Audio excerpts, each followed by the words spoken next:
Novo túnel de vento da McLaren está finalizado. Hamilton garante que Mercedes voltará a vencer com ele. Tem coisa aí. Finalmente a FIA aprova a entrada da equipe Andretti na Fórmula 1. Agora falta a Fórmula 1 aprovar. Toda a vantagem que a Mercedes tinha sobre a Ferrari parece que desapareceu. Vettel comparou Max Verstappen com Schumacher e Verstappen reagiu a essa comparação. Finalmente uma previsão para a volta de Daniel Ricciardo para as pistas após ter fraturado a sua mão. A cirurgia foi bem séria. E finalmente também a Adidas se pronuncia sobre as notícias em que ela entraria na Fórmula 1 ano que vem. As principais notícias do dia da Fórmula 1 para vocês, sempre direto e reto com foco na informação. Bem-vindo ao canal Treta F1. Deixa o like e vamos lá.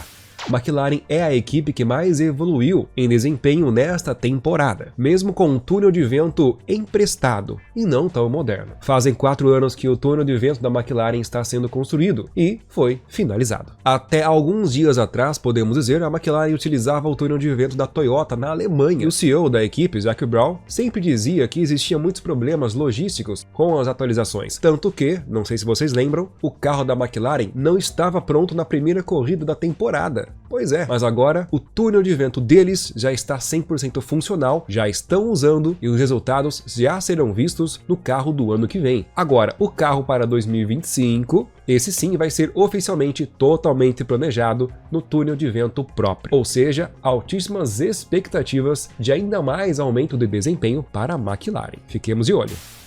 Hamilton deu uma entrevista bastante honesta, onde ele garantiu que voltará a vencer com a Mercedes. Lembremos que Hamilton teve contrato renovado com a equipe. Quando eu disse bastante honesto, e de fato foi, ele reconheceu a grande diferença da equipe atualmente contra a Red Bull, cerca de 1 segundo mais lento nos principais circuitos da temporada, admitiu que o W14 ainda possui problema de equilíbrio, portanto ele não sente confiança para forçar o carro no limite. Toda a equipe já está ciente disso, estão trabalhando muito para melhorar esta questão para o ano que vem, e frisou que a próxima vitória dele com o W14 ou com o W15 do ano que vem vai ser a maior vitória da carreira dele, pois o carro, entre aspas, não é o melhor carro do grid, portanto vencer com um carro nessas condições, com certeza será a maior vitória da carreira dele, disse Lewis Hamilton. Este comentário dele com certeza vai gerar muita polêmica, pois muitas pessoas, torcedores, dizem que Hamilton só ganhou porque tinha o melhor carro. Na verdade, este argumento, essa retórica, essa falácia é quase sempre usada para todo aquele piloto que está vencendo o campeonato, pois tem um carro muito bom e dominante. A dominância de uma equipe faz parte do esporte, que está enraizado na disputa entre os construtores, o famoso campeonato de construtores. A equipe ou construtor que construir o melhor carro, obviamente, terá vantagem sobre as demais. Afinal, a Fórmula 1 premia 2 campeonatos, o campeonato de construtores e o campeonato de pilotos. Recado rápido, pessoal, o canal Treta F1 também tem aba de membros. Por apenas R$2 por mês você me ajuda a continuar fazendo essa atividade. Pega o meu contato, poderá participar de qualquer conteúdo aqui do canal, além de destaque nos comentários e nas lives que nós também fazemos. Afinal, dá um pouquinho de trabalho fazer esse conteúdo. Isso aqui, por exemplo, é metade da timeline de um desses vídeos que eu faço pra vocês, fora o tempo que eu gasto procurando as principais informações verídicas pra vocês, né? E vocês sabem, padrão Treta F1, aqui você pode confiar sempre na informação. E agradecimentos especiais aos primeiros membros do canal: Denis, Pirola, John Player, Antônio Flores, Juliana Denis e olha o Braseiro. Botão seja membro aqui embaixo.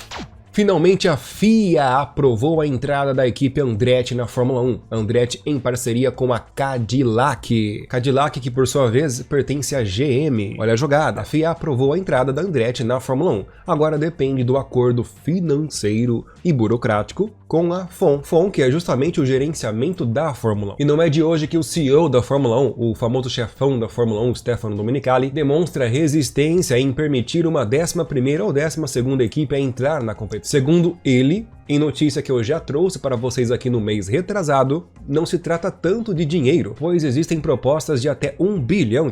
Mas segundo o chefão da Fórmula 1, uma nova equipe tem que agregar em todo o contexto da competição, seja com tecnologia, inovação, desenvolvimento, estrutura e toda a burocracia que completa a burocracia do esporte. Em outras palavras, não tem nada muito claro, até porque por mais que a equipe Andretti for aprovada pela FIA, a avaliação da Fórmula 1 é totalmente diferente. A única informação de concreto que nós temos até o presente momento da Fórmula 1 a respeito da Andretti é que agora, na segunda fase do processo, a Fórmula 1 vai conduzir a própria avaliação deles. A avaliação esta que pode sofrer pressão, somente pressão, das equipes atuais do grid. Porém, fiquem cientes que o chefão da Fórmula 1 não gosta da ideia de uma 11ª equipe no grid.